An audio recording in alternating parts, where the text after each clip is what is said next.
There we go. I think we are live. Let me check. Yep, it is. We're live. Okay, good. Here we go. Well, hello, everyone. Welcome to the Women Got Games podcast. This is now episode 2. Look at us doing the dang thing 2 weeks in a row. Oh my goodness. But yes. We a day late and $1 short, but that was my fault. Well, that's okay. It's I okay. apologize. Here we go. I'm tweeting out that we are live. I apparently sent out the tweet, put together the tweet, but didn't send it. There we go. So we have myself, your host and co-host Leslie, Level Up Leslie, and Miss Gaming Gadgets and Technology herself, Miss Leon.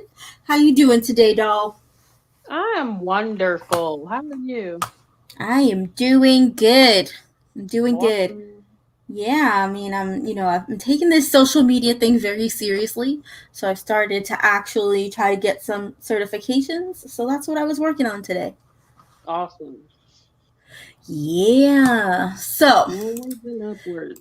we have lots of topics to kind of cover today. And I'm guessing we can probably start with the very first one, which would be the pressures of being a female creator.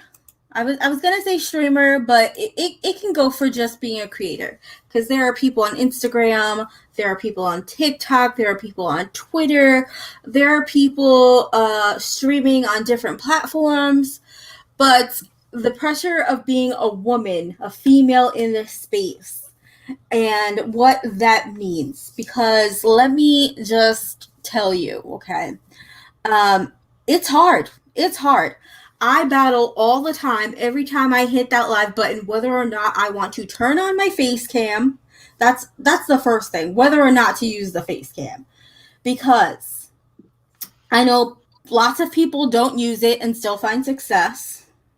And lots of people do use it and find success. But the pressure of being a female who has a face cam on is you're constantly being judged. Constantly. So, I know for you, whenever you do decide to stream, because you don't stream that often, but when you do, you go hard, like 5-6 hours. I think we played Dauntless that one time for like 8 hours. Yeah, And it was between 8 and 11. you streamed that entire time. But I know that you personally do not like to use Facecam. No. So, can you explain why you don't like to use it? Okay, so with me, streaming in general, that's a job. Now I'm gonna tell you like this. I commend anyone who is able to hold down a stream and still communicate with the viewer while you are concentrating on playing video games. It may look easy, it may look simple, but it is not. Okay.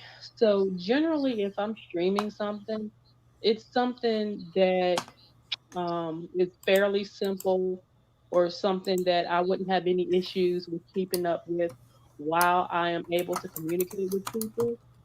Um, Mm-hmm. and for me, even having the webcam on to me is much more daunting because it's like everything is like there front and center and all eyes are on you and it's to me it's not scary, but it's like it makes things a bit difficult in my opinion. Now, I could stream and not have the webcam on and still talk to people. That's not an issue. Yeah. Um, but even still, if I am live streaming, I still feel that there's pressure there. Like there's pressure that you gotta be like the best of the best in order to have your camera, in order to be streaming or whatnot. And you can't make any mistakes and blah blah blah. And I know it's all a mental thing. But yeah, I mean, like I said, I don't normally stream. But when I do, it's normally something that is not like too big of an issue, like Dauntless, maybe Mario Kart, just something simple that's not like, I don't know. It's I not don't too know how to make it. complicated. It's not gonna Yeah, take away from the conversation with the person, I guess is what you can say. yeah. So it's, that makes it easier, I guess. But see, Yeah. people don't come through my streams anyway. So that's why it really don't bother me as much, because I'm not expecting anyone to be there. And when people do, I might get anywhere from like 1 to 5 people, and that's about it. Yeah. um and then I was even streaming, I forgot the name of the game, it's something cafe. uh and I Coffee know I time. streamed that. And I know, yeah, coffee time, and I know I was streaming that for like, I don't know, 3 hours. And I may have had maybe 1 or 2 people come in here and there. But now, supposedly, didn't you tell me it was like a very popular game stream? It was on Where the were top. my viewers when I was Yeah. streaming it? You It know what I'm was on the saying? top of the list for, I want to say, about a good week or two. It That's was what I'm like saying. number 10 on the list or something.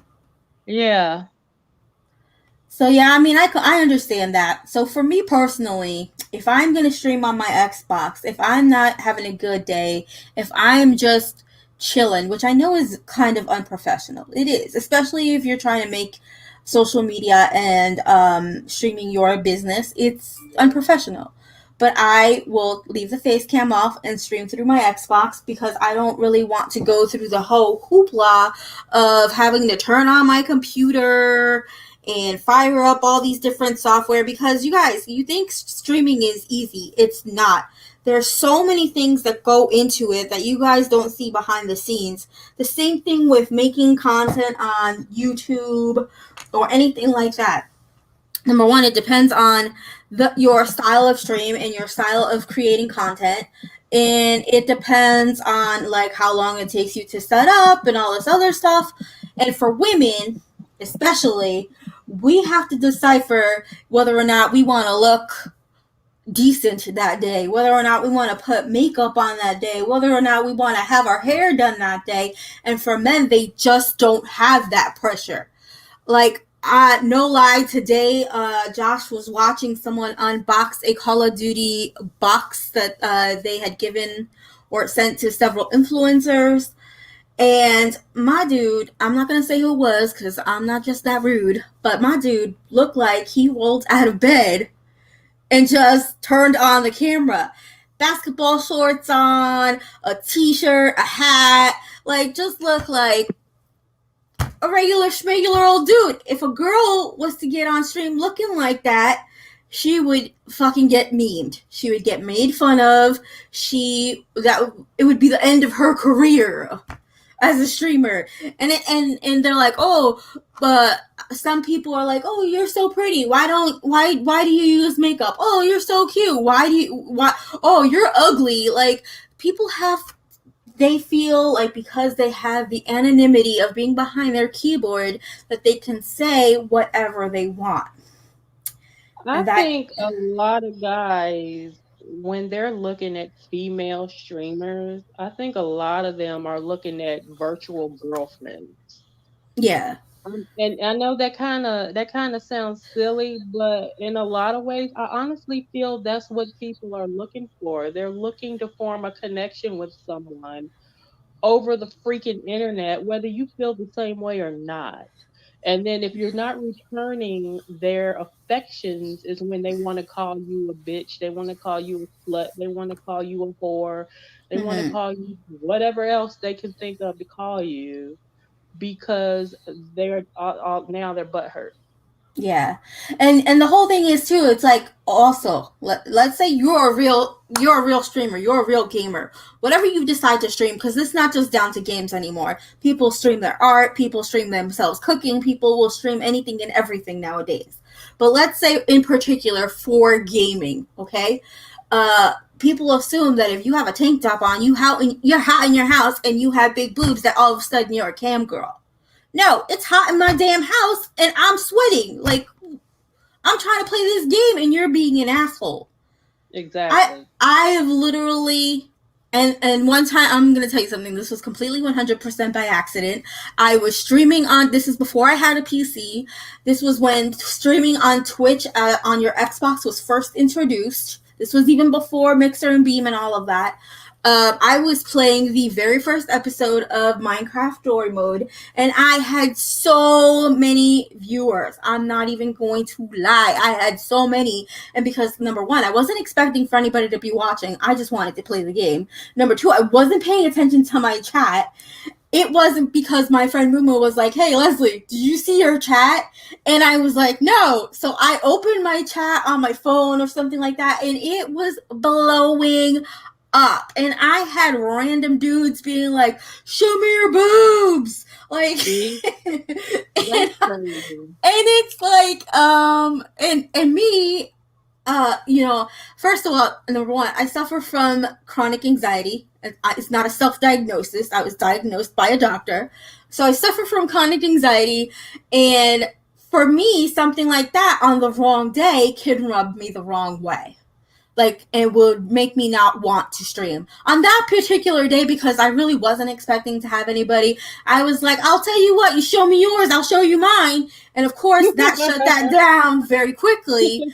But on the wrong day, it wouldn't have been as funny. You know what I mean? So, yeah. And the whole thing is that people don't realize that when you say things and you do things, that person is a human, that person has feelings. That just because they put themselves out on the internet doesn't mean that it's okay for you to be an asshole. Because, yeah, you know what? Some people do have thick skin and don't pay attention to that stuff. But other people are soft and mushy inside. And on the wrong day, that can hurt, you know? Yeah, but they're like that on the street too. They're dogs on the street as well as behind the keyboard, hooping and hollering at females. And apparently, a lot of times, just because of the way you're dressed, it's assumed that you are a certain way, or that you asked for certain things or whatnot because of the way you're dressed, or because of the way you smiled at someone, because of the way you acknowledge or didn't acknowledge someone. It's like, you're damned if you do, you're damned if you don't. You breathe the wrong way. Oh, she asked for it. So It's like, it doesn't matter what you do, whether you're out in public, whether you're behind a camera, there's always going to be the idiots that are out there that are going to look at you as nothing more than an object. Yeah. You know, and I've also had, like, kids come into my stream and be like, oh, you look like my teacher. And I'm like, okay, well, do you like your teacher? Because I'm cool with that. And I also have, like, my stream not meant for kids, but kids don't care. They will just put that, like, yeah, I'm 18. Who cares? They don't care. And the people who need to be watching that are the parents, not the kids. The people who need to be, like, vigilant over what your kid is watching is the parent. Because you can have your thing set to 18 and over, but it's not going to matter to that kid, especially if all he has to do is click a button and say, yeah, I'm, over 18, because I've had plenty of, like, 14-year-olds in my stream, and I don't condone that because my stream is not meant for children. Exactly. You know what I mean? Yeah, exactly. And that's why it became such a problem on YouTube with the whole COPPA thing, is because, it's like, how do you specify, hey, this is not for kids? Like, you can say the F-bomb 1,000 times, but I have had kids play Call of Duty talk to me worse than any adult. Mm-hmm. Do you know what I mean? And it's like, it really boils, that particular thing boils down to the parents. But it is really hard to be a female content creator, streamer, anything in the female, anything that a female does, it's hard because people just misconstrue things or take things like, but the particular, I guess, example would be Pokimane is the biggest thing right now. She's lost a lot of subscribers because apparently it has either leaked or she has mentioned. I don't know the whole situation, so I'm not going to speak on it.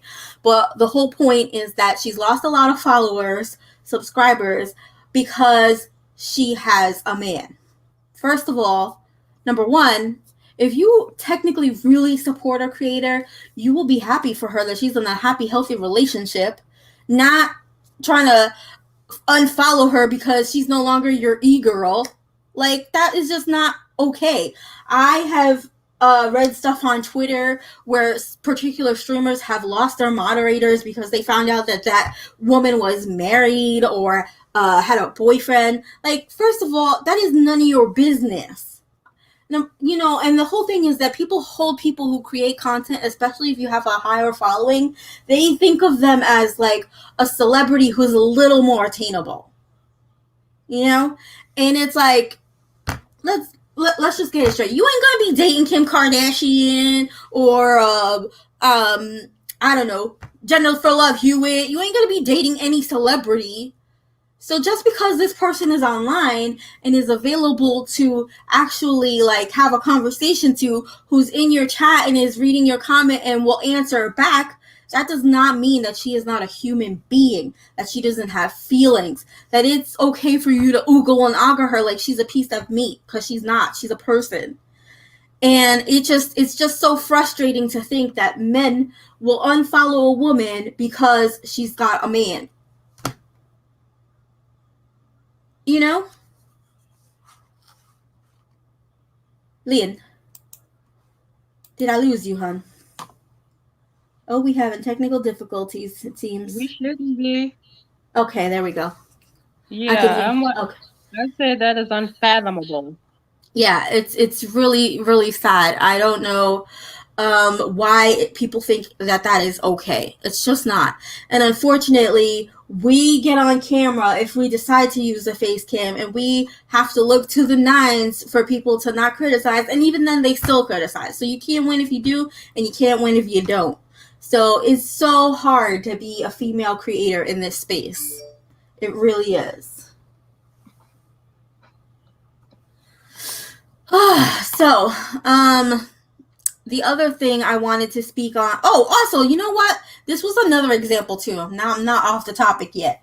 I watched. Now there's a streamer who I like, who I've been watching. Was a partner streamer on Mixer. She's on Twitch now, and she had the pleasure of being invited to 368 Twitch channel. And if you don't know what 368 is, it's Casey Neistat's company, but they do like gaming podcasts and stuff, events and stuff there.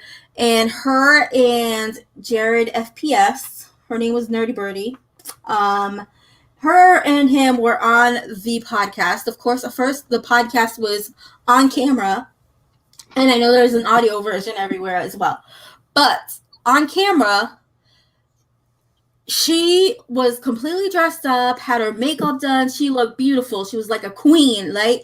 And dudes looked like they rolled out of bed. Freaking had hoodies on, hats on.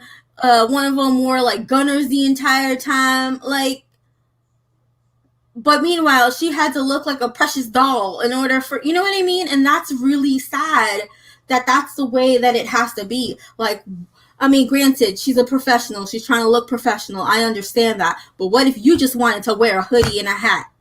Exactly. You know, and that's not acceptable. Like that, I guarantee you that if that was what she had done, she would have been criticized. And that's the point that I'm trying to get across. You know? They would have called her all kinds of names and speculated and all this other stuff just by the way she was dressed. Mm-hmm.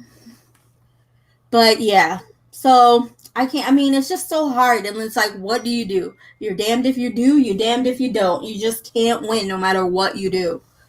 So, I mean, ultimately, whether or not you want to use a face cam is up to you. I personally, it depends on the day, but I do like using the face cam because number one, I like interacting with people. Number two, I do like the enjoyment that people get when you are reacting to things. Okay, so like if you're playing a survival horror game and you start screaming bloody murder, people love to see your reaction. It's like when a little kid sees someone get hurt as a joke, or like, you know, and they just start laughing. That to me is the kind of joy that it brings to people when they can see you like scream like an idiot because something just popped up and scared the shit out of you. But at the same token, I'm also the kind of person who wears my feelings on my face. So if I'm mad at a situation, if I don't like something, if someone said something that hurt me, instantly my face will show my hand, if you know what I mean. Like, I don't have a poker face. Like, my emotions are all over my face. And I know that I've been in people's streams sometimes where people say something inappropriate, and if they don't have a mod that's like paying attention and deleting it fast, that instantly is going to change someone's mood. It's going to change the vibe in the room. It's going to just change your vibe. I mean, I've seen people just shut off their stream and go, and it's just like, I don't blame you. Like, but it's really hard sometimes, and especially also, like, if I've been streaming for too long and I'm starting to get sleepy, I'll just be yawning the whole time, and to me that looks unprofessional. That's when I'm like, okay, I think it's time for me to go. But I try to keep my streams, when I do stream, to 4 hours, because I'm trying to maintain a minimum amount of time that I stream. But there are people who stream 8 hours a day, 7 days a week, and I don't know how they do it. I don't know how they do it. But, well, I mean, I get it, but it's like, I guess this will segue into the other thing that I wanted to talk about, which was the things that big streamers do that little streamers just can't get away with doing. Well, I think it also depends too on like your squad, the team that you have with you. Like, if you're playing with a bunch of friends, that time will probably fly by anyhow, as opposed to you playing with randoms or whatnot. But I don't know, that's just my opinion. Yeah, I mean, that's for sure true. That's definitely true. But if you're playing by yourself, or you're in a lobby or something like that, it gets a little harder. So the biggest thing that I've noticed that big streamers do that small streamers just would not get away with is they don't pay attention to their chat.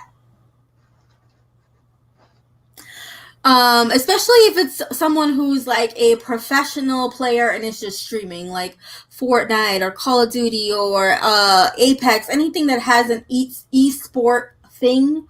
They're just focused on the game. They're not focused on the chat. And meanwhile, they've got thousands and thousands of people in there just talking, wanting to be noticed. Like, yeah, and they're getting super chats and everything, and they're not donating, and no one's like saying thank you. Like, you just would not get away with that as a small streamer. Like, there's just no way. You would have to be attentive to your chat.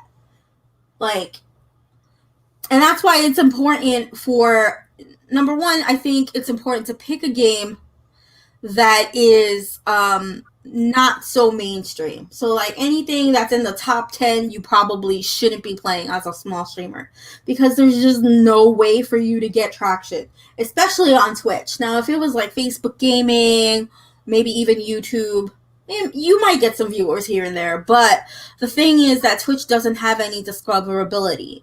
Like, there's no way.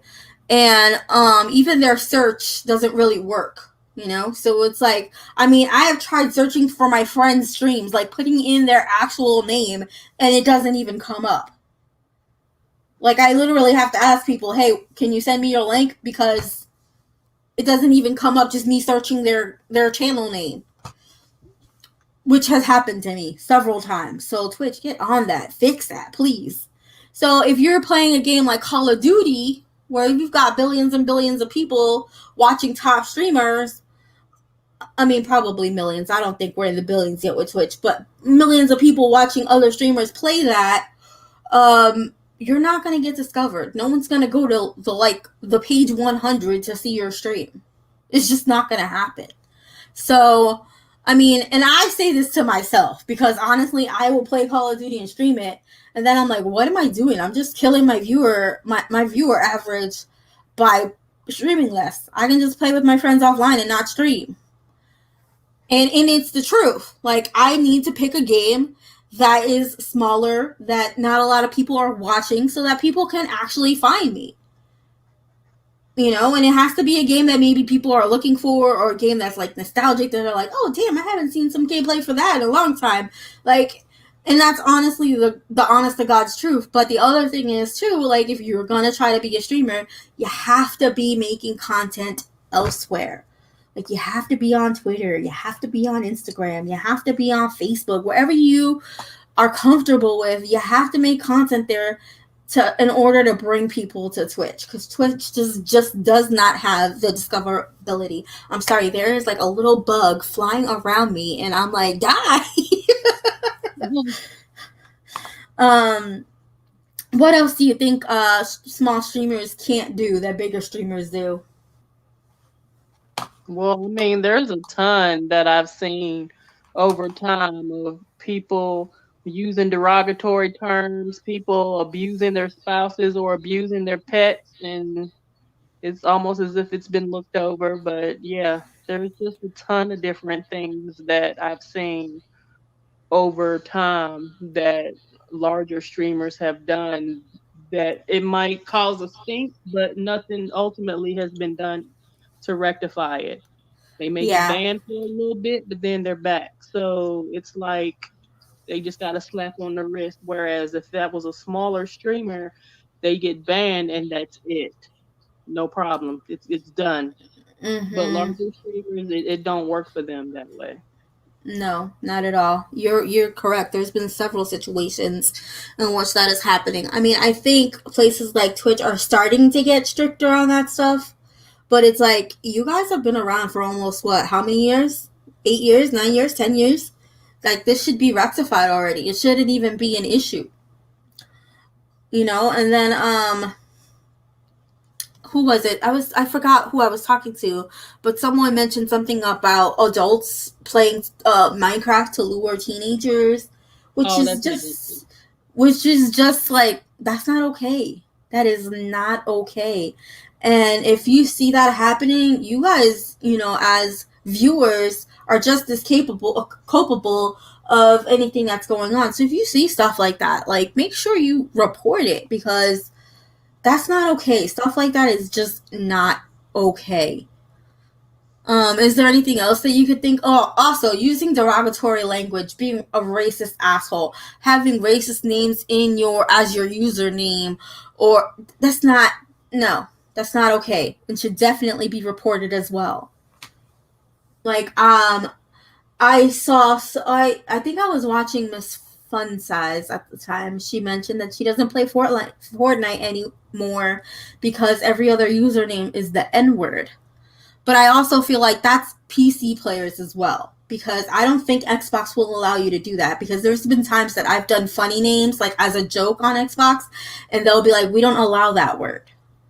Mm-hmm.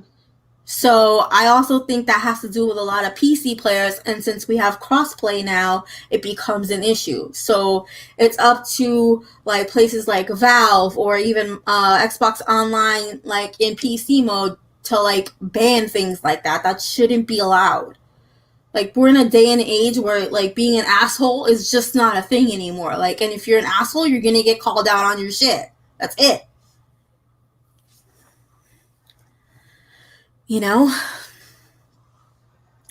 More people should, but I don't think they will.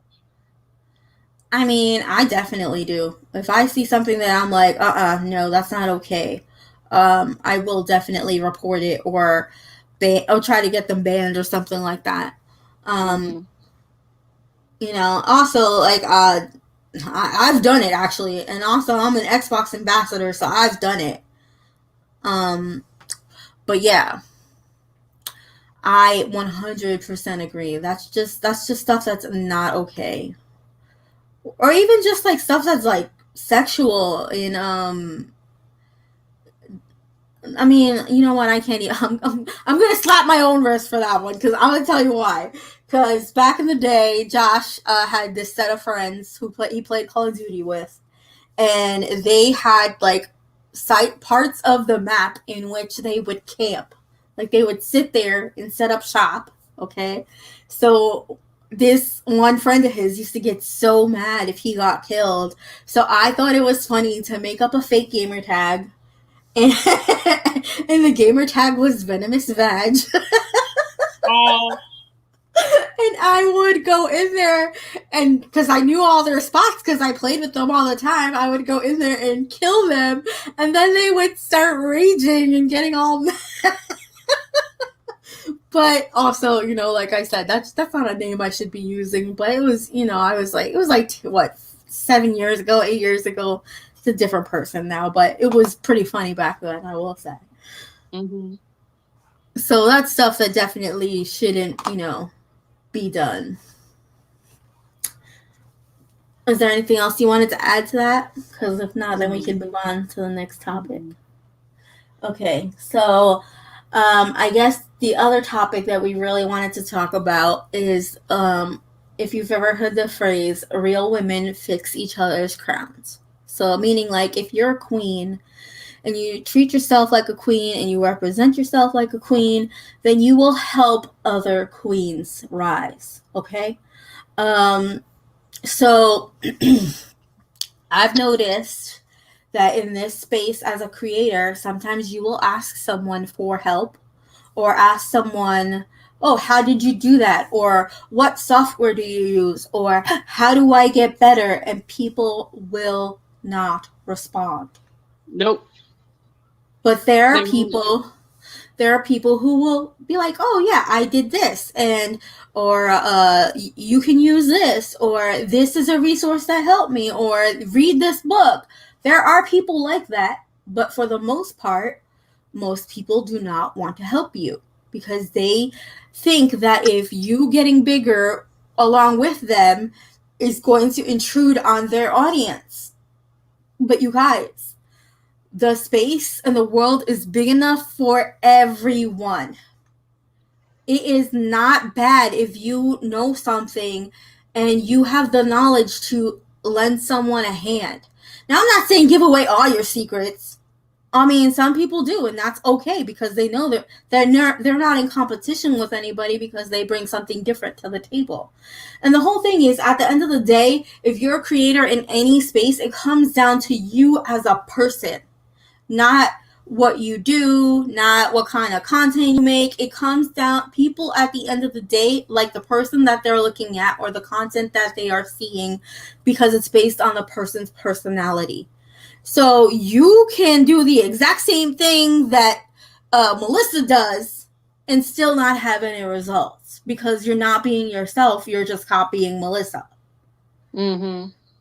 Do you know what I mean? So I really feel like it's time for us as women to support each other, to lift each other up. If someone says to you, hey, how did you do this particular thing on Instagram? Then you should be able to say, this is what I did, and know that that person is not taking away from you. If anything, they're adding value to you because they're like, oh, so-and-so helped me, and passing the word along, oh, so-and-so taught me how to do this, then people are going to go see so-and-so. I just make videos. Well, yeah, but no, I mean, because people are all the time like, well, I can't record, I can't live stream playing my Switch Lite. Yes, you can. I made a video on it. You can even have face cam. You can even have face cam while you're doing it. So there's no excuse. I made a video. Go watch it. Okay. So I mean, it's like, and that was exciting to me. It's like, oh, a teachable moment. Let's do it. Yeah, I mean, there's definitely lots of teachable moments where you can go ahead and teach someone something. There's even been times like, okay, this is the perfect example. Elgato posted something about they posted a picture. I don't remember what the caption said, but the picture was basically like a picture in the Stream Deck that they put together a full picture, but the picture was your buttons. And someone said, man, I would love to learn how to do that. And I said, yeah, me too. Like, this random dude. It wasn't even like anybody I knew. It was just a random guy who makes content. And I ended up like maybe a day or two later finding out how to do that. So I literally found the dude from that comment because that he had sent to me, messaged him back, and I said, hey, I learned how to do it. Here's the link.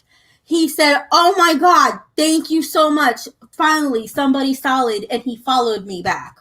Like he followed me. That's cool. And that wasn't even the instance of another woman, but still, as creators, we can help each other. That's not going to take away from any of your power, any of your magic, anything special that you have going on by saying to someone, this is what you can do. This is what bot you use on stream. This is how you do Instagram, whatever. Yes, I know that, you can Google that stuff. We have the Ministry of Google that will help you find the things, but sometimes it's hard to find. Sometimes you may not even find exactly what you're looking for. And if somebody is doing something that you are already, that you need help with, why wouldn't you ask? Like, for instance, that planner that I got, that I did an Insta of IGTV video off of, it was a streamer. She was showing it on her stream. I asked her the brand. She answered back. Like, and it's that kind of attentive stuff that keeps people coming back to you. Like, she didn't have to tell me what brand it was. She didn't have to, but she was just like, oh, let me see. Turned over the front of the thing, saw what the brand said, and was like, oh, it's this. Like, she didn't link it or anything. She told me what it was. I Googled it myself, but it was the fact that she was, like, able to just say, hey, this is what it is. Yeah. Like, and I mean, if there's something that, you're interested in and you're excited about and you want more people to know about it. Now, with me personally, that's what I gravitate towards. It's like, ooh, I just learned this. Let me put this out there. Or, ooh, this is fun. Let me make a video about it, And occasionally, you might get a little comment here and there. Oh my God, thank you so much. This, that, and other, and blah, blah, blah. This helped me out so much, and it's that. That is what makes you keep doing it again. Gratitude that people are showing. It's like, that right there, it's like, not only am I excited, but you're excited. Yeah, and exactly. For people showing, oh, thank you so much. This has helped me, this, that, and other, and blah, blah, blah. I'm like, yes, that right there is like, and I greatly enjoy stuff like that. My whole thing is this. I enjoy helping people. My main thing is how-tos. I love how-tos. How-tos is fun for me. Or if I encounter an error or something and I figure out a workaround around the error or an issue, and then I can then make a video on it. There's gonna be somebody, even if it's only one person, that'll have that same issue, and then it'll save them time of having to figure it out or how to fix it or whatnot, when you could just go through this step by step and boom, it's done. Yeah, exactly. That's why I don't understand why people are so tight-lipped about everything. I made an Instagram post. It's like, somebody give me some type of pointers on, how to grow this or how to do that and this, that, and other. Not one person answered that. One person was like, but not one person answered that particular video. And it's like, okay, but best believe as soon as I figure it out, I'm going to make videos on it. But what did I tell you? What did I message you after I saw that video? I was like, one thing you can do is tag the company that you're talking about. That's what I said to you. Yep. Which is like, okay, that's me. That's a feedback that I know. That's a feedback that I learned. So to me, I'm like, okay, I didn't answer you in your video or your Insta story, but I went and told you, hey, this is one thing that I know you can do. Like, and that's really all it takes. Like, it's just, well, I can't guarantee that eyes are going to see that, but I know that's how some people get seen. So, it's just little things like that will make. I have a theory on this, you guys. I really do. I feel like people who are mature and happy, they are willing to give away all their secrets because they want everybody else to feel as happy as they are. And that's just the truth. That's exactly how I feel. Like, granted, I'm not happy and sunshine 100% of the time, but I do want to see my brothers and sisters grow, because if we're growing together, we can help each other. We can, what I mean? But But that's just me. Like, I also have, a Christian spirit. I'm, about love and, wanting people to be happy and be successful. And that's just why, like, when there are people that I think about, that I look at their content, I look at their content based on the way they make me feel, the information that they can provide me with. Maybe I can learn something. I watch streams or YouTube videos where people are recommending books, they're recommending strategies, how to's. Those are the kind of videos that I watch, because at the end of the day, I want to learn something. And knowledge. You want people to add value to your life and not just have it be empty content. Although sometimes empty content is good too. Don't get me wrong. But for the most part, you're going to want something that's going to add value to your life. So, I mean, I don't think it's okay for people to be so toxic and be so like, oh, I'm not going to talk about it. You can find out for yourself. Look it up. I had to look it up. Well, to me, that's just someone who's unhappy with their lives and they are just taking it out on you. Like, it's more than just looking something up. There are some things that there's just so overly saturation of content that there's no way to filter out any one particular thing. So, maybe it's something that you did that's different, or something that can benefit someone else without them having to look through 40 or 50 videos to find out something that, a strategy or something that worked for you.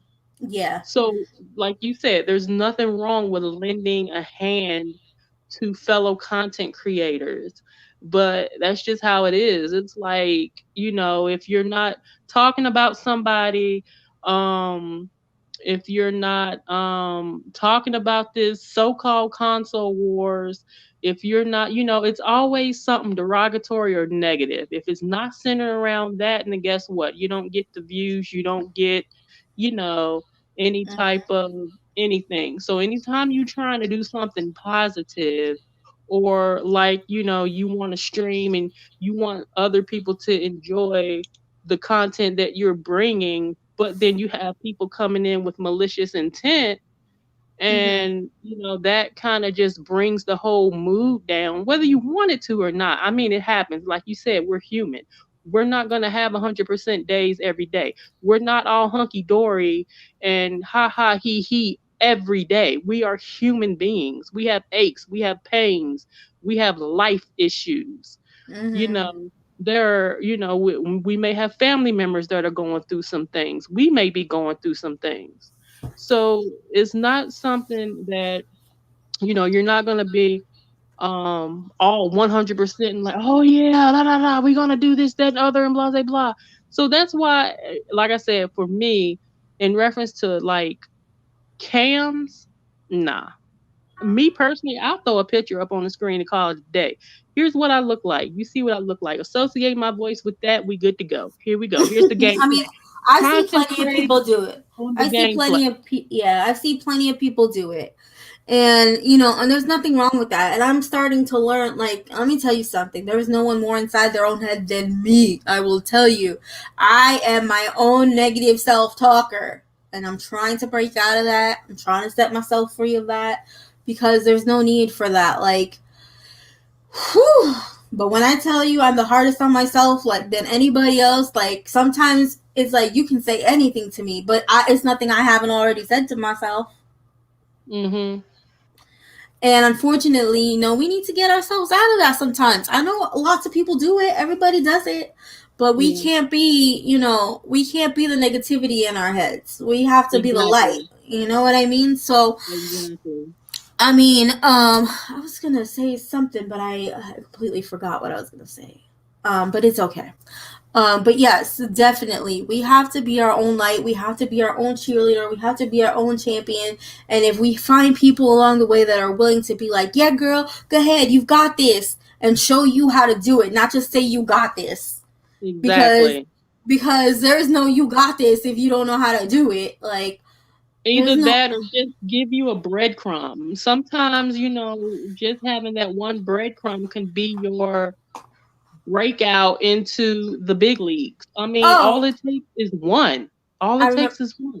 I remember what I was going to say now. So before Mixer was bought by Microsoft, it was Beam.pro. And back then, if you went into anybody's chat in that community, I and I remember being swear to you, no lie, you would say to them, "Hey, what bot do you use?" And every single one of them will be like, "I use Nightbot, I use this, I use that, blah blah blah." And then if they would ask people if they were also streamers, and they were like, "Oh, if you're a streamer," and then they would do like a little symbol, which I'm gonna put on the screen right now. Hold on, let me see here. Where's my little thingy? My little thingy symbol here. Well, it's the app. uh-oh. So until Leslie comes back, how is everyone? I cannot see the comments though. I just want to let you know I cannot see the comments. I hope everyone is doing great and wonderful. I hope you are enjoying the stream. If you are enjoying the stream and if you are not currently subscribed to the channel, hit that subscribe button. Women Got Games is going to have a lot in store for you all. Also, if There we go. Sorry about that. I Ooh, was just doing my whole spiel. I'm sorry. Go Also, ahead. guys, if you want to be a guest, be sure to leave a comment down below. Leslie will take note. Okay, go ahead. Apparently, when I hit this button in the chat, it will mess it up. So we're just gonna. It's basically like a hand being raised. Okay. So Okay. if they said, "Oh, are you a streamer?" People would make this symbol, and then they would be like, "Oh, make sure you go follow every single one of those people who have their hand up, basically, and support them." And What everybody, happened? What happened to that community? That is a community that I would love to be a part of. And guess what? I will probably do cams. yeah, I mean, they were the best. They honestly were. And slowly, some people got partnered and didn't continue on. Some people just left the platform. Like, there was this one dude who I used to watch all the time who would make like these, he would do arc streams and they would act them out with like accents and everything. And he was like genuinely the nicest person. I don't remember his name, but he doesn't stream anymore anyway, so it doesn't matter.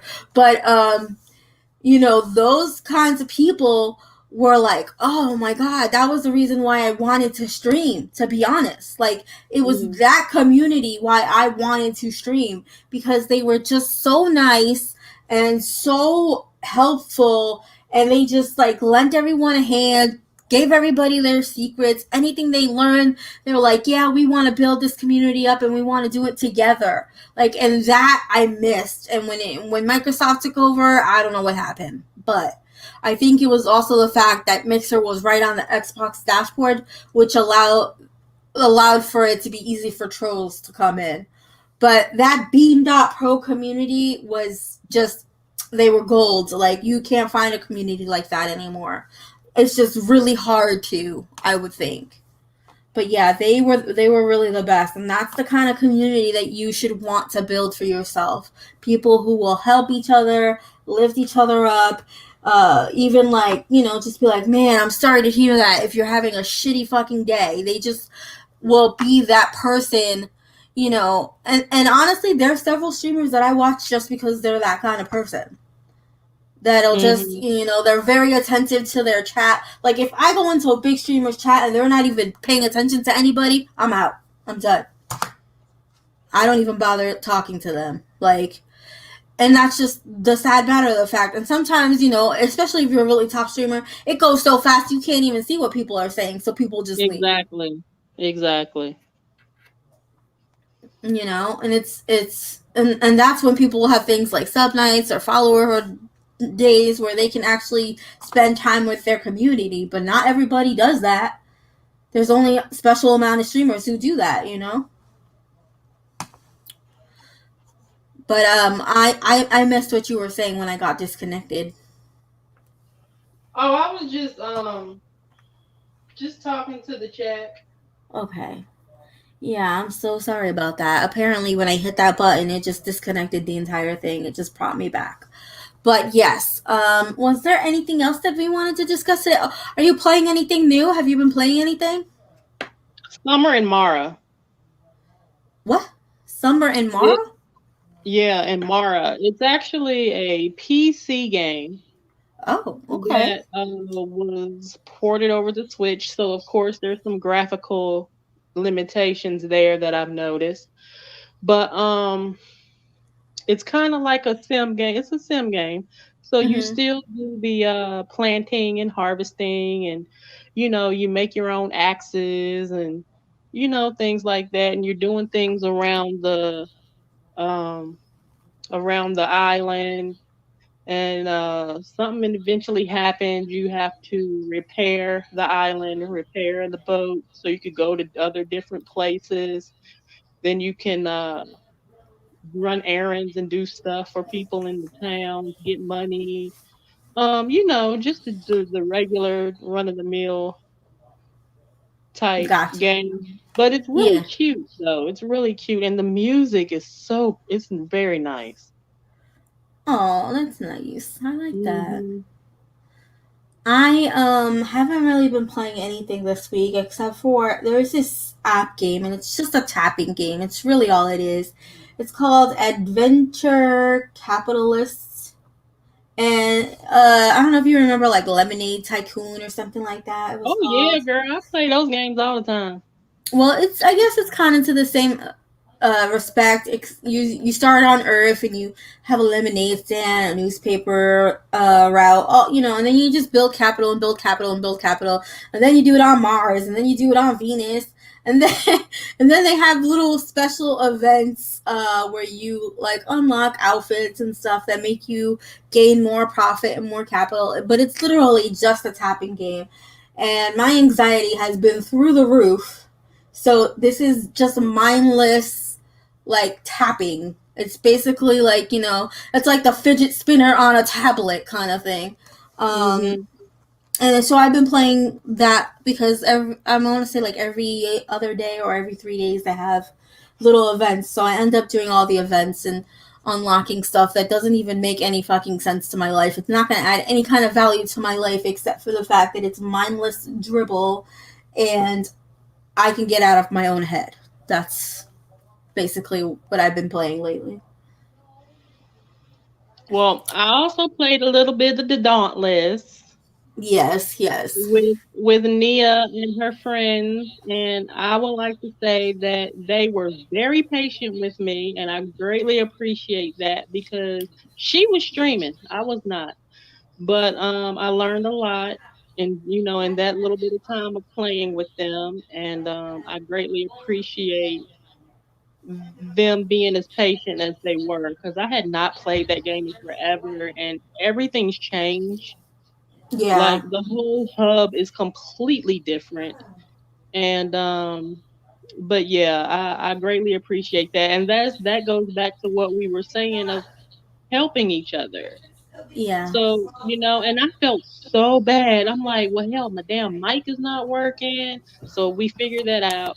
And I said, well, now, like me maneuvering in the menus and stuff, I feel so silly, yeah, and they were just so patient. And I'm very grateful for that. And it's like, okay, I like that. I like the fact that, there was no hastiness or anything like that. And everybody was just nice. Be like, all "Oh, so right. what do you need? We gonna make you party leader so you can do your quest, and we'll carry you, so to speak." Well, that's awesome. Shout out to Nia and her crew. Yeah. So, oh my The God, video game her. that was just fun. I loved it. It was good. And so now all three of us are like, well, no, like Proto Man. I forgot her other friend's name. I'm so sorry. So we're all like friends now on the social medias. So if I ever want to, whenever I decide to play again, I could just hit them up, and if they're available, they'll get on and help. I'm like, heck yeah, Yeah, and that's what that's it's about. amazing. Even if That you is need help on a amazing. game, that's what it's about. Hmm. So it's still people out there. Yeah. Do you know that I don't even know if you knew this or maybe you did, I don't know, but do you know that Xbox has a co-pilot feature? Yes. And and that when you do it on PlayStation, like if you do PlayStation Share, it's basically the same thing. Hmm. Well, I don't do much on PlayStation. Did No, I just I say did not. that? I did not. I did not know that, but Josh's friend was playing Ghost of Tsushima, and Yeah, you can hand the sticks over. yeah, he did the share because he needed help with something, and Josh did it for him and went about his business. And I was like, I haven't tried the co-pilot feature. I always wanted to do it with one game, Cuphead. That's I cool. fucking suck at Oh Cuphead. Lord, you would pick Cuphead. Lord, have mercy. There are just some people. Listen, it takes me a while, especially because with Cuphead, it's about a visualization thing. Like, you have to get the perfect timing, and since Yeah. my eyes don't work as well, they're a little slower, so it makes it really hard for me to get through a level. So that would be the one where I would be like, here, let's co-pilot. Please Would those help me. gaming glasses help you at all? I'm actually wearing them now because I'm on the computer, and Uh-huh. they actually do, like, I see a little bit better with them, and they don't even have my prescription. So can you imagine, like, if I did have my prescription, I'd be Okay. unstoppable. That's good. I know with Gunners, I mean, with this particular company that I got these blue light glasses from, I don't think they do prescriptions, but I know like Gunners, I said Gummers, Gunners. I think there's something called Gamer Advantage. There's a couple of companies out there who will add your prescription to the gaming glasses, to the either the blue light or the amber lenses, um, and that way you would be able to see while you play, and then it wouldn't fatigue your eyes as badly. So I'm considering doing that, but I really need to go to the doctor because my prescription has definitely gotten worse. My glasses Because supposed to have the blue light filter in it. They said that's something that they add automatically. I'm like, all right, cool, go ahead, do it. oh well, you But can definitely tell when it's on. Like first of all, your lenses are tinted a little bit amber. yeah, Yeah, yeah. and then like you just like for me personally, like it doesn't even have my prescription, and I instantly see more uh lettering, color. It just looks better. And then I ended up getting sunglasses from the same company, and it has the blue light as well. I did not know that. So when I Well, I put have them, transitions, so I don't have to worry about all that. see, see, I can't do the transitions because they always Yeah. get dark when I don't need them to get dark, and that Oh, becomes a problem for me. But okay. so these particular, I didn't know they had blue light in them. I really did not. So when I put them on and went to grab my phone, like my phone looked like a rainbow, and I was like, "What the frick? Does this have blue light in it?" I was like in shock. I was like, "This is awesome." Okay. Um, but I did not know that. I mean, hey man, it's cool. But yeah, if I had my prescription, I probably would be able to see more people on Call of Duty and wouldn't die as much. So it's something that's definitely going to be a possibility, but I need to find a low vision specialist here because I had one when I lived in New York and New Jersey, and here I don't have one. And if I go to a regular optometrist, they're just not going to do what a low vision specialist will do. Okay. I mean, because I've done that. I've gone to like Target, and yeah, they can get a prescription, but it's not the same as someone who is a low vision specialist for Mm-hmm. me. But yeah, I mean, aside from that, I haven't. Have you gotten any new tech this week? Anything new?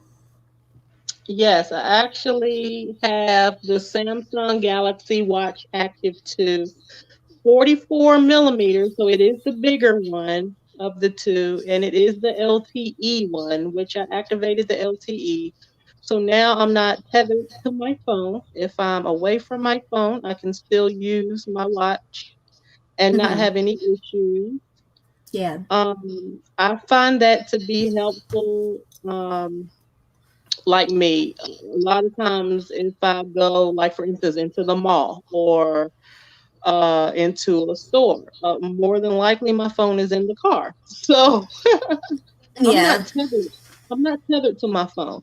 Now at home, which is weird, yes. Like I'm always on my phone at home. But when I'm out, I'm not. And I know, and you would think it'd be the other way around, but it's not. Like when I'm out, I don't care. My phone is not it's not really a necessity to me. So like I don't take a bunch of selfies or videos and things like that. So but now since I have this phone, shoot, I keep doing that. Since I have this watch, now I'm not lacking anything. So I won't miss any phone calls or text messages or anything like that. And I think in a lot of ways that's helpful. Yes, I For had to add another sure. line, but it's only $10, so it's not an issue, especially if you think about the overall positive effect of actually having LTE on a watch. Yeah. So like anything can happen. What if something happened to you? Maybe you can be tracked by the GPS in your watch, or maybe you can get to a point to where you can dial 911. Now I hope that Samsung would get to a point to what you were speaking about with Apple. That's one thing I like is that fall detection. So maybe, hopefully if they could get to that point, I think that would be an amazing thing. So like you were explaining about the fall detection with the Apple Watch. Yeah, well, like with the Series 5, it's not on any of the later editions, but on the newest one, on the Series 5, if you fall down, and you haven't gotten up within 12 minutes, because it'll wait, because sometimes, you fall and you just can't get up. So it'll wait till it's been like a little bit where it's like, okay, maybe you should be up by now, then it'll call 911 so that you get That I the help like. that you need. I like Which, that. which is, It's it's it's basically kind of like a like, life alert. Like a yeah, life alert. That's exactly what I was about to say.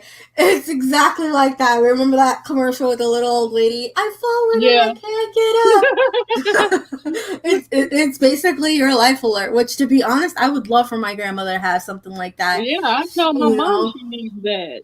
I you think that know would be good. And I mean, exactly. in all actuality, it's a cheaper way of having life alert if you think about it. Hmm.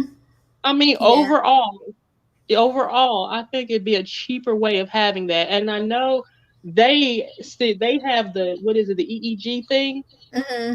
Samsung just recently got the whatever they need to do to get that ability. It's gonna be out on the Watch 3. They They're also gonna check roll your it. blood oxygen level, which I know Apple already had that, but now Samsung has it. Well, I did Yeah, see that on the Unpacked. Um, yeah, I don't know. Also, you have to check and see if it has this, where it has like a medical alert in the health app. Like, for instance, Apple has this in their health app where you can set up a contact, and like yeah. if you have any kind Your of ice, it's your health ice. problems. No, not just your eyes. Like it's basically like a medical alert. So like if say something happens to you and you have a blood disorder like I do, then it's in there, it's saved in there, and if you need any special medication, that's saved in there too. So they can just swipe through your phone like on the face, and it'll show if you have any kind of health issues that the EMT needs to know about. I like that. It's basically your electronics talking for you, basically. Yeah, basically. I mean, like they're speaking for you when you can't speak, which of course, it's important to always have an ice. Make sure you do that. And in case, basically, in case of emergency, that's what ice stands for. So you should always have someone who is designated ice, like ICE, and don't make sure this is very important, you guys. Not that I'm like miss like save your life, but make sure that if you ever have contacts in your phone and one of them is your ice, that you just leave it a regular name, that you don't go mom or dad, because I've had seen horror stories where people will like call and go try to hurt the person who's the person's ice contact if they find someone's phone, like, and they're a robber or something. Like, I know it's crazy, but you have to think about everything nowadays. Ain't nobody safe.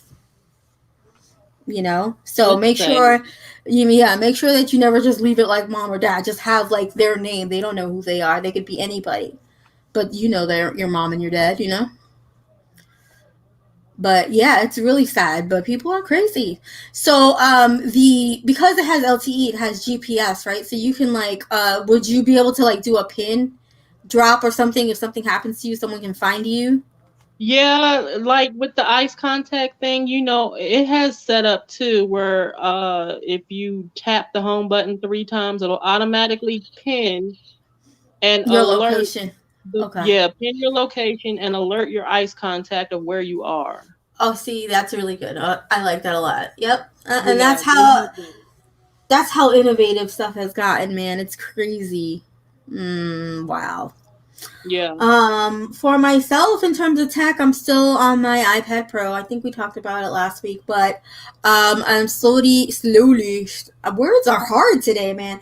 I'm slowly learning how to use it because, yeah, you know, I know how to use an iPad, but this is on a different scale. It's like mad big. Like I was watching TV, I was That's watching a good video. though. I was watching a video and Josh goes, Jesus Christ, that screen is big.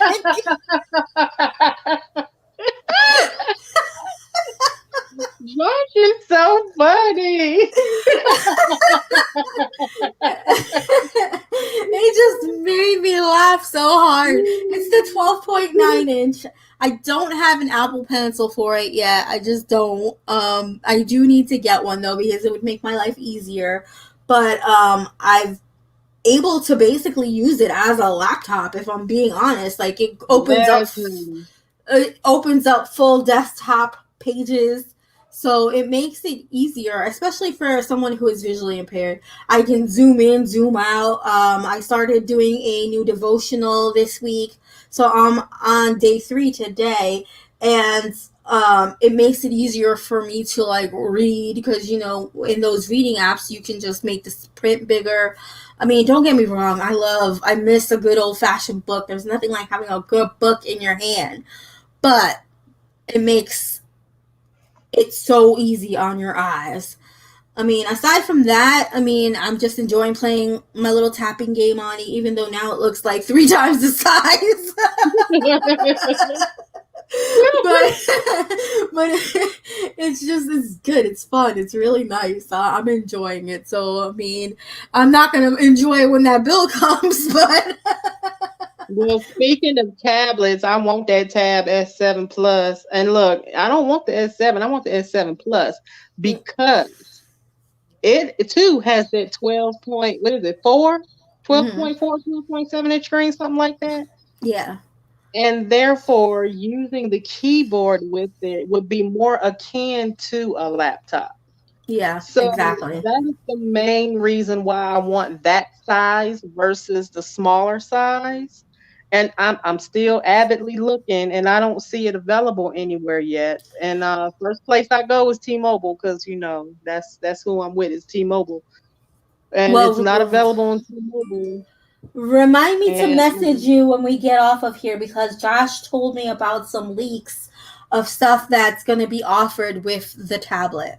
And I just okay, honestly, I forgot. So remind me when we're off the stream to ask I him really again. want it. I want that Tab S7 Plus. I don't even want a new phone. I have the Note 8. You hear me?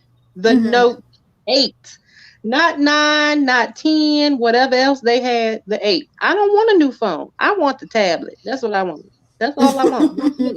That's there's it. there's nothing wrong with that. I will say though, Samsung is really good when it comes to like additional stuff. Like if you get your phone from Best Buy or even Sam's Club. One time, we got our phones from Sam's Club, which I've never done before. But they did buy one get one free. That's how we each ended up with a Note 9, and they gave us $400 gift card. We went grocery shopping and got 2 phones. Stop playing. I'm not kidding you. That's how we That got is our Samsungs. amazing. So Samsung is really great about that stuff. Apple, you need to get better. You need to get on it. The other thing I guess that we can talk about really quickly is how Apple is trying to play us and not allow for Xbox Game Pass xCloud to be on their devices, Which, And they have listen, exclusive things with the Samsung. Just saying. yeah, They got and you know, exclusive partnership. It's an and exclusive partnership with Samsung. they But basically yeah, have exclusivity with Samsung. But I mean, it's still going to be allowed on Android. But I'm guessing like yeah, yeah, anything yeah, yeah. But I will. mean, Stadia won't be on there either. Yeah, and it's like, come on, you guys. I'm just talking about real queens fix each other's crowns, and that goes for companies too. You guys, there's no console wars. There's none of that shit. You guys need to stop. Like that competition is good. It Oh will yeah. it will make you work harder. It will Look help what you it did to strive to do Microsoft. better.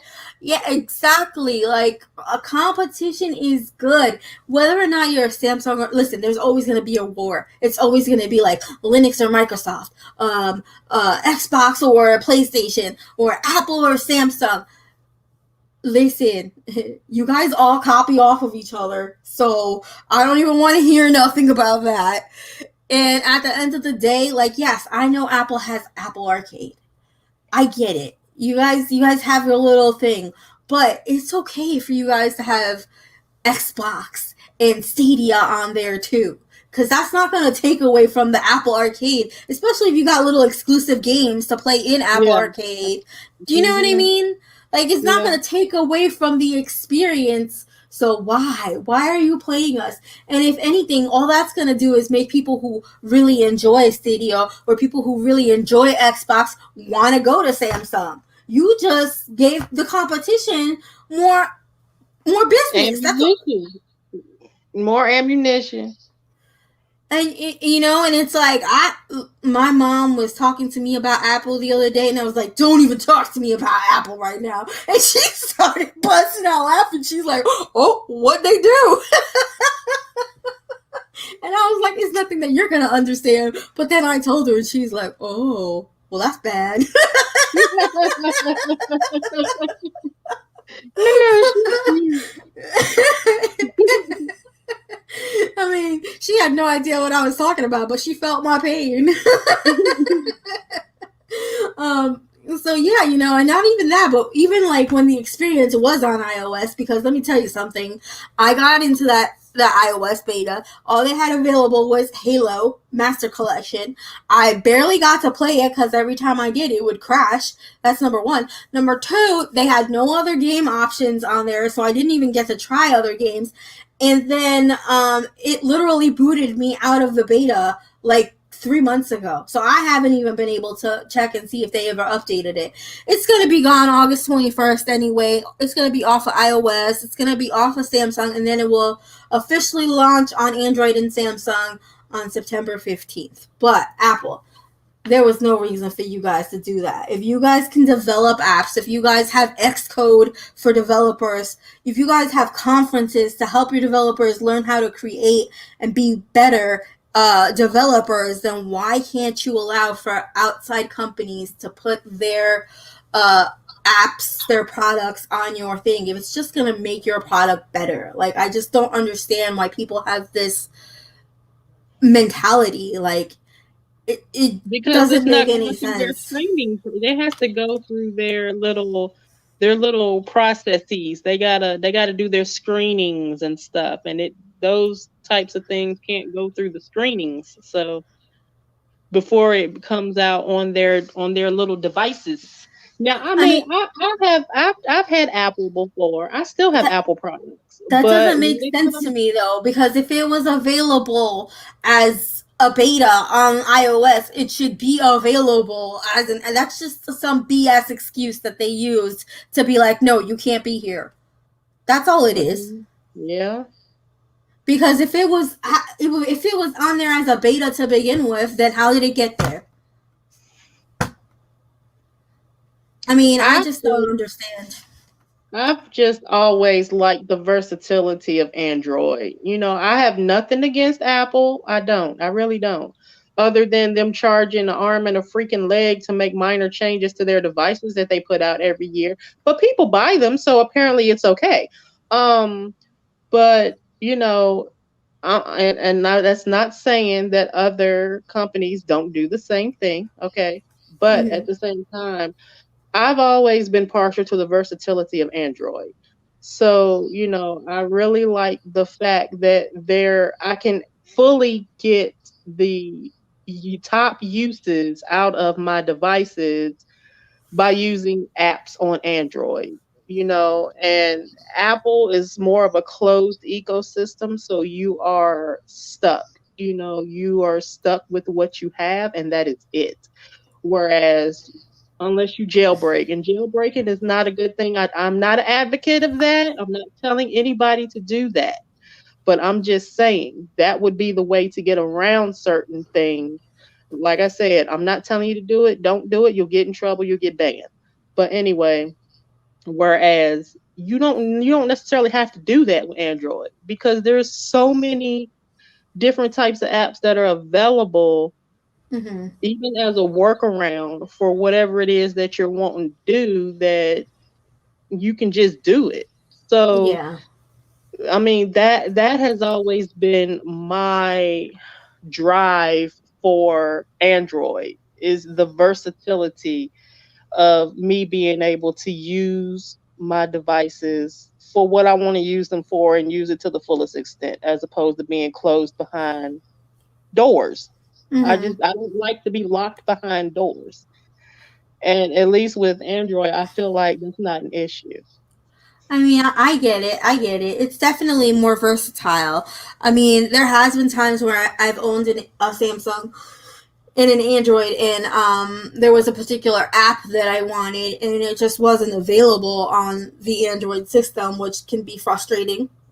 I mean, I don't remember what app it was now or why I needed it at the time, but I now don't even know if it's available now. But there has definitely been times where there's like more apps readily available on iOS, because iOS was the first one to be like, hey, we can do this on this and you can develop it, you know? And back when Steve Jobs was around, that's when it was more predominant to be like, ooh, I have an Apple iPhone, you know?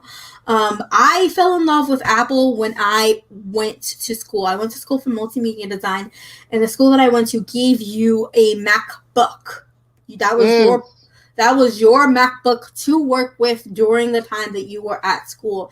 And every single program that I learned was on Apple, because they literally gave you the laptop. So, yeah. anything learned a bunch of Adobe suites. I learned how to animate. I went to school for multimedia design. I don't know if I ever said that, but all of these graphic design, like Illustrator, Photoshop, all of that stuff, I learned on a MacBook. So to me, that's why the Apple product has value, because it's meant for designers, graphic designers, multimedia designers, video, websites, whatever it is that you do. It's it looks better and runs better on a MacBook. But Hmm. now, Windows is caught up. They're like, no, we can do it better too. Samsung's caught up with the phones, like, no, we do it better. And and And the watch. I saw iOS 14, and to me, I'm like, oh my gosh, that looks so nice, because it's just the way it's presented. You know what I mean? And the whole thing about iOS 2 is that it just is user friendly. Android, if you've never used an Android before, it can look scary. Like, my mom will be like, oh, I can do this on an iPhone. If I were to hand her an Android, she would be lost. I would have to put it. It did take me a minute to get used to Android again once I've switched back from the iPhone. It Hmm. did take a little bit of getting used to. I'm like, oh my gosh, wait a minute now. But I mean, once you get used to it, it's like, eh. Yeah, I mean, I get it. Like I said, with me, when I had the Android, I had it like, the regular, the way it comes out of the box, and then I had to switch it to basic mode so that the apps look like Apple, because that was just the way for me to navigate with my site. So I do like that there is the ability to do that, that you can do that. And like I said, people were talking about iOS 14 coming out this fall and how it looked like Samsung because it has the widgets now where you can move into the different spots along with your phone, and everybody's like, yeah, that just looks like Samsung. Guess what? Everybody copies off of each other. Like there's nobody has anything original anymore. That's why movies and all kinds of TV shows are being rebooted that were from when we grew up. It's because nobody can do anything originally anymore because everyone has done it, so everyone's copying off of each other. And it's hard to be original in a space where everybody's doing something creative, Mm-hmm.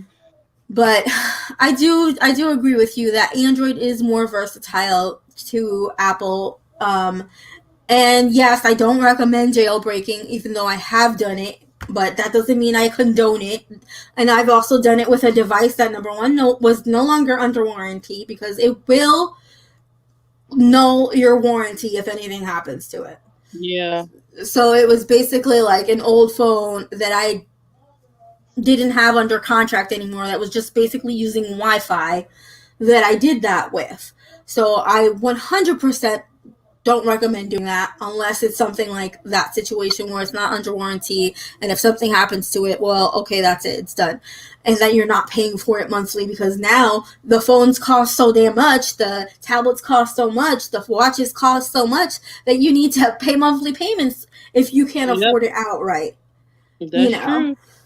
And it's not everybody really has the means to shell out $1,500 for a phone. So if you want that phone, you're stuck paying $55 a month or however much you want for the amount of. And then, of course, Android copies Apple and gets rid of their SIM card, like not their SIM card, the SD card, the micro SD card, so that you can expand your space. That's no longer available on Samsung. You can't expand your space anymore.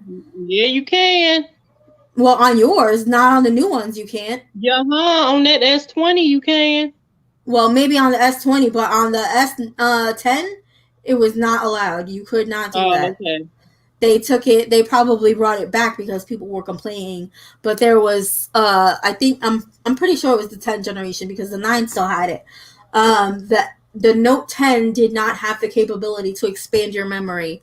Well, I'm glad I didn't get a Note 10 then. Which was something that people who have Samsungs enjoy because they can add more memory. Whereas Apple, if you want a terabyte, you have to buy a terabyte, which is like $1,700-$1,700.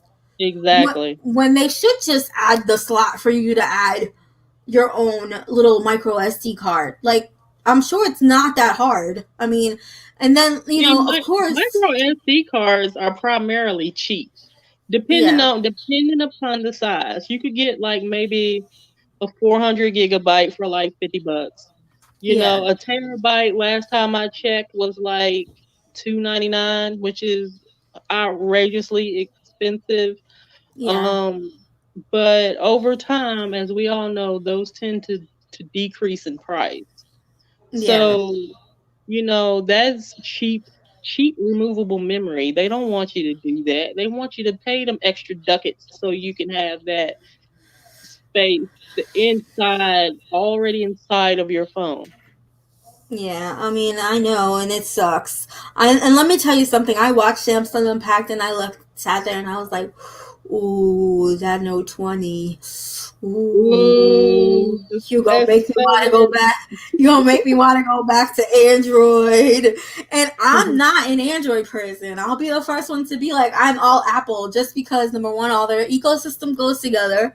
Like, and I think that's why I was like, ooh, I am liking this Samsung because everything went together. First of all, I was in love with the color, the Mr. Copper. I could answer the phone on my tablet. Hell yeah. Well, Apple does that already, but yeah, exactly. The ecosystem is together. The watch, the tablet, even the beans, they were all the same color. They were all unified. They all work together. Like, to me, that is why people buy Apple products, because of that fact alone. Like this is the perfect, for instance, I got a phone call. This number has been calling me, I want to say, at least 3 or 4 times within the last 2 weeks. It's a Virginia Beach number. I don't know many people in Virginia Beach. I really don't. So I don't know whose number it is. And I'm like, the number. It's a spoof number. But I'm like, Josh, this person has an iPhone. And he's like, why? How do you know that? Because it's ringing on my tablet.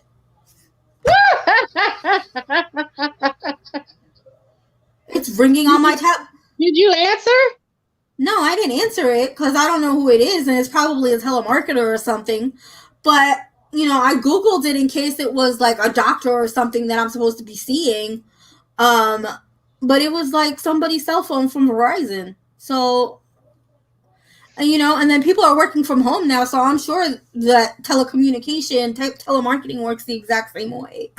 It might be a spoof number. I get phone calls all the time. We're trying to reach you about your car's warranty. I'm like, what? Block. Mm-hmm. You know how many numbers I've blocked from that stupid auto dial service? Let me tell you. And then my problem that I have is my email. First of all, let me tell you guys, I'm going off on a tangent now, but now that you mentioned that, it just made me like really mad because I got my Gmail back when you needed an invitation to get Gmail. Okay, that's when my account is from. You needed an invite, so I got an invitation from a friend, so I joined.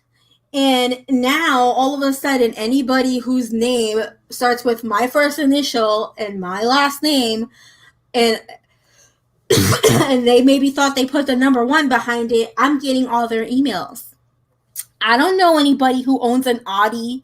I don't know anybody who needs to take their car in for service. I don't know anybody who is getting bank transfers from a foreign country, okay? Oh my goodness. But they have my email and I'm getting everyone else's shit. And I'm like, how is this a thing when I've had this email when you needed an invitation to get the damn email? So that's how long I've had this thing. I don't understand how they were able to sign up under your email. It should have told them it was taken. But here's the thing, okay? So one particular person, she emailed herself from her work email. Hello, LG. How you doing? Your spam folder works wonders. Well, guess what? I don't even have a spam folder for that because these people think that this is their email.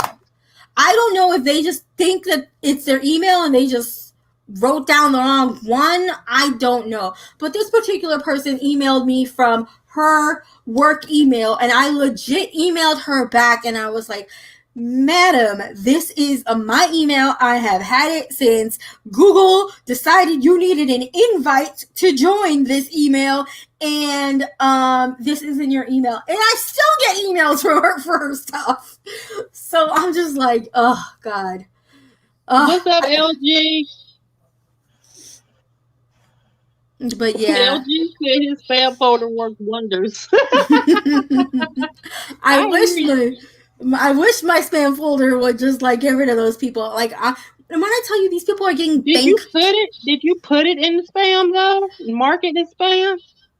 No. You know what? I'm gonna start doing that with every single one of them because I get people's surface appointments for their cars. I'm like, I don't have an Audi. Why do you have an Audi? What the fuck kind of life you live in? But yeah, seriously. But you would think that people would be more cautious because this is their personal information that's going to a total stranger. Mm-hmm, exactly. Because there's invoice numbers, there's addresses, names, phone numbers, possibly SSNs, depending on whatever type of documentation they got floating around there. Wait, as a matter of fact, now that you said that, let me tell you exactly why this is an issue. Number one, okay, Josh, because we, are basically contractors, right? Individual contractors, however you call it, self-contract, whatever you call it, okay? So as a independent worker, independent contractor, you could apply for assistance from the Small Business Association, right? So, Josh did it because, he was told to do it by his accountant, which is fine. So he did it because they would provide a little bit of assistance.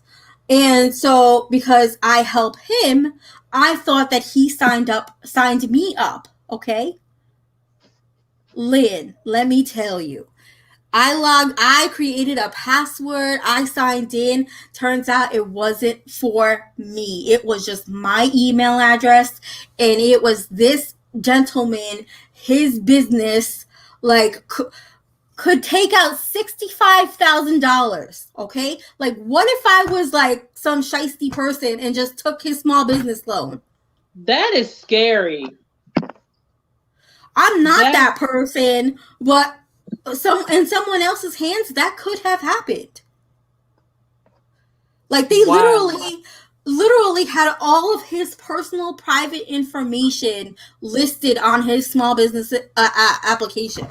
So like it's sad. Like I think I didn't even consider just putting it in spam, but yeah, I'm gonna do that for everybody, because it's like I don't know how to contact these people, because it's not like they're emailing themselves, and the one who did I'm still getting her emails. I'm about to change my email address. I'm like, I've had this email address forever. Everybody knows they can contact me on this, and now I'm just getting everybody else's shit. Wow. It's crazy to think about, and then technology, man. Technology can be good, but it can be detrimental, because people can just steal your identity, like all kinds of stuff. Like Josh's parents, his dad had his identity stolen, and every time he does his taxes, he needs a special PIN number from the IRS, and it changes every year. We moved so much, we weren't able to do their taxes this year. We had to file for an extension, and you can't get a hold of anybody at the IRS because we're in the middle of a pandemic.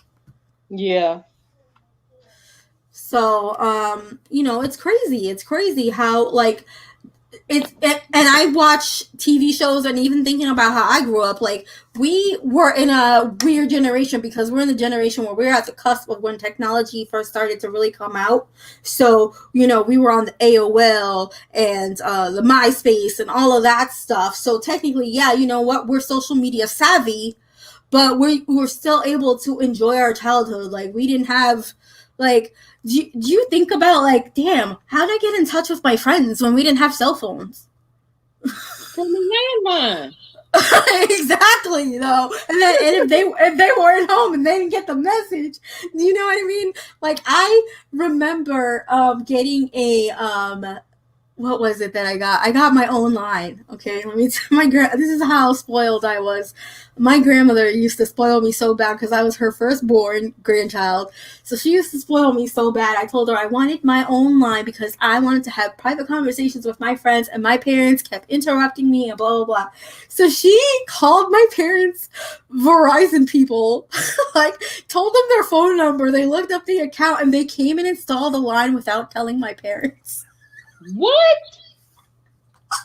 My grandma, I swear to you, my dad and my mom came home, and the Verizon guy's on the roof adding another line to my room, and my dad's like, wait, we didn't authorize this, what is this?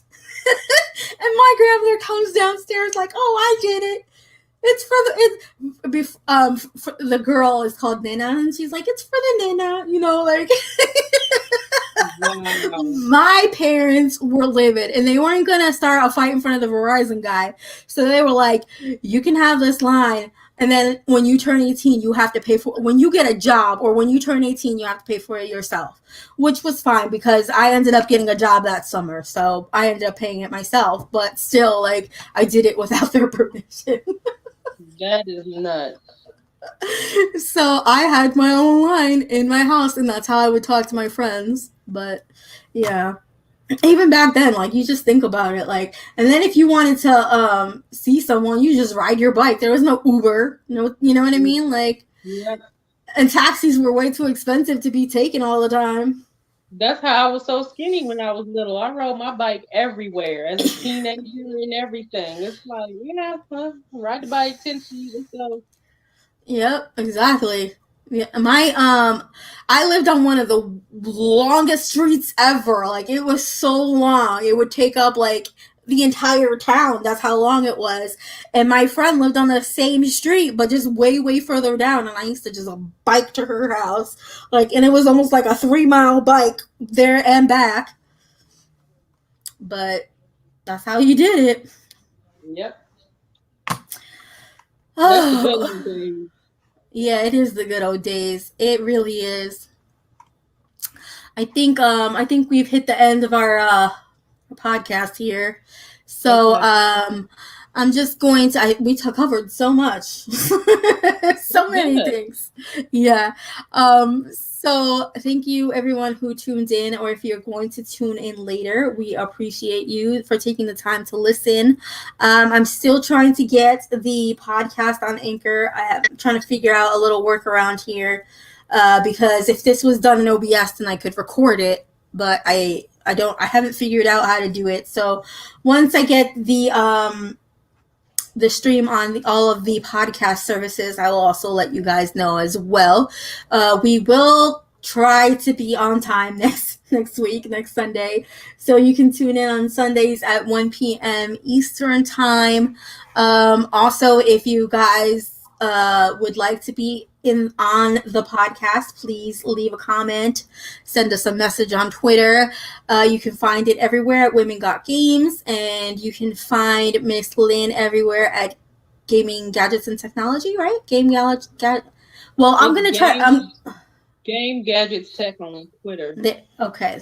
Well, I'll have everything listed down below. I have to edit the description, but yes. And then myself, you can find me everywhere at Level Up Leslie, and you can find anything Women Got Games on Women Got Games everywhere. And once we have, like I said, once we have the podcast out into the Spotify and iTunes and stuff, we'll let you know as well. Like I said, if you want to be part of the podcast, anyone can be part of the podcast. You can just send us a message, and excuse me, we will schedule a day and time for you to be part of the podcast. We're only doing one guest at a time, just so we can keep it to like an intimate conversation. We want it to feel like you're the fly on the wall kind of situation, you know?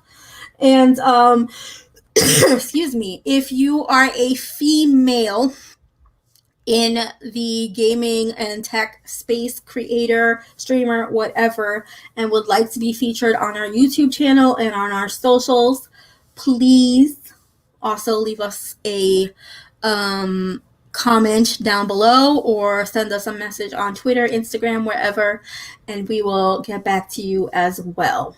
So thank you so much, you guys, for tuning in, and we will see you guys next week. Bye. Bye.